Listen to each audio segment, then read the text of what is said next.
Hello बच्चों, let's read this question.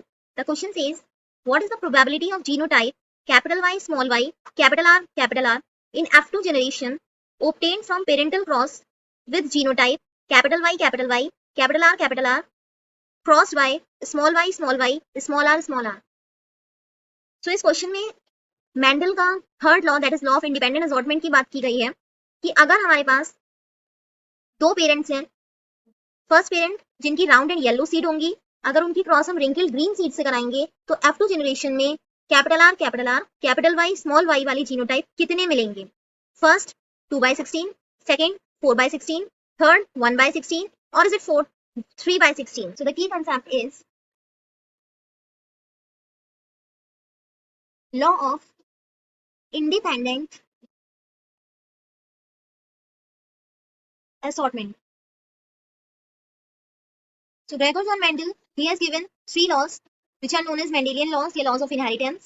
उनको father of genetics भी कहते हैं. उनका जो थर्ड लॉ है that is law of independent assortment, इसके अकॉर्डिंग क्या है कि when two characters of a plant are studied simultaneously then during gametogenesis these two characters will not influence each other, they will transfer independently into next generation. इसका मतलब अगर यहाँ पर दो कैरेक्टर्स हमने ले लिए, प्लांट्स के कोई भी दो कैरेक्टर्स हम ले सकते हैं, अगर उनको साइमल्टेनियसली एक साथ क्रॉस कराएंगे तो दोनों ही कैरेक्टर्स ऑफस्प्रिंग में इंडिपेंडेंटली ट्रांसफर होंगे. So independent assortment means independently वो इनहेरिट होंगे to their next generation. For example दो कैरेक्टर्स ले लिए, पहला कैरेक्टर ले लिया शेप ऑफ सीड, इसमें पी सीड की बात करी गई है, तो सीड की शेप कौन सी ले ली? एक हो गया राउंड और दूसरा हो गया रिंकल. तो राउंड को इससे डिनोट करेंगे कैपिटल आर से और रिंकल को डिनोट करेंगे स्मॉल आर से. Capital R is dominant and small r is recessive. Similarly दूसरा कैरेक्टर लेंगे हम कलर ऑफ सीड. सीड का कलर क्या होगा? दो कलर्स लेंगे, एक लेंगे येलो और दूसरा लेंगे ग्रीन, इन विच येलो को डिनोट करेंगे कैपिटल वाई से और ग्रीन को डिनोट करेंगे स्मॉल वाई से. इसमें कैपिटल वाई डोमिनेंट होगा, येलो, और ग्रीन क्या होगा? रिसेसिव होगा. पेरेंट्स को जब हम क्रॉस कराएंगे, जैसे एक पेरेंट के पास capital Y, it means round yellow seeds हैं, डोमिनेंट है. इनकी क्रॉस कराएंगे small Y that is wrinkled green seed के साथ जो कि रिसेसिव है. तो इनके गैमीट्स क्या होंगे?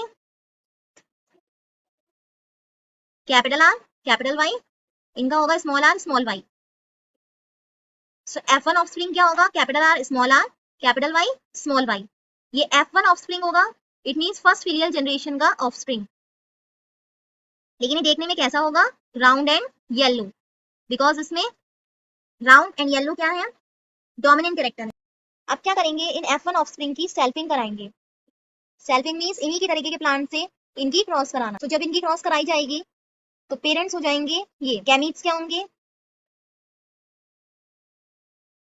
जैसे कैपिटल आर दोनों में आ रहा है तो इसकी शॉर्टकट मेथड है फोक मेथड.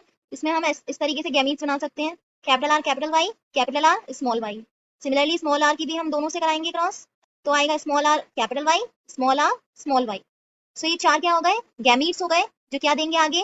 F2 ऑफस्प्रिंग देंगे, तो जिसमें मेल एंड फीमेल दोनों होंगे. तो पहला गैमीट था कैपिटल आर कैपिटल वाई, दूसरा कैपिटल आर स्मॉल वाई, तीसरा स्मॉल आर कैपिटल वाई, और फोर्थ था small r small Y.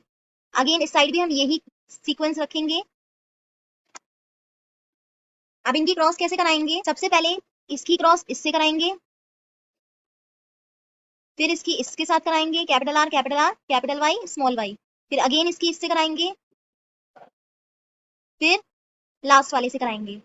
Similarly ऐसे ही हम सारी क्रॉसेस कराएंगे.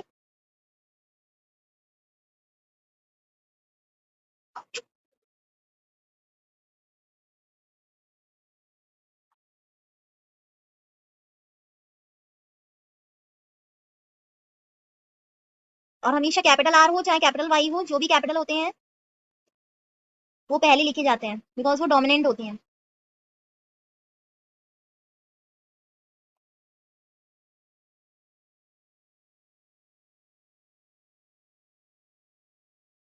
तो ये F2 ऑफस्प्रिंग होंगे. तो इसमें रेशियो आएगा 9:3:3:3. 1, जिसमें से 9 होंगे राउंड येलो, 3 होंगे राउंड ग्रीन, 3 होंगे रिंकल येलो एंड 1 क्या होगा ये वाला रिंकल ग्रीन। तो क्वेश्चन में पूछा था that capital R capital Y small Y, that is दोनों आर डोमिनेंट हो बट एक वाई डोमिनेंट है और एक वाई रिसेसिव है। देखने में तो ये कैसा होगा प्लांट, राउंड येलो ही होगा,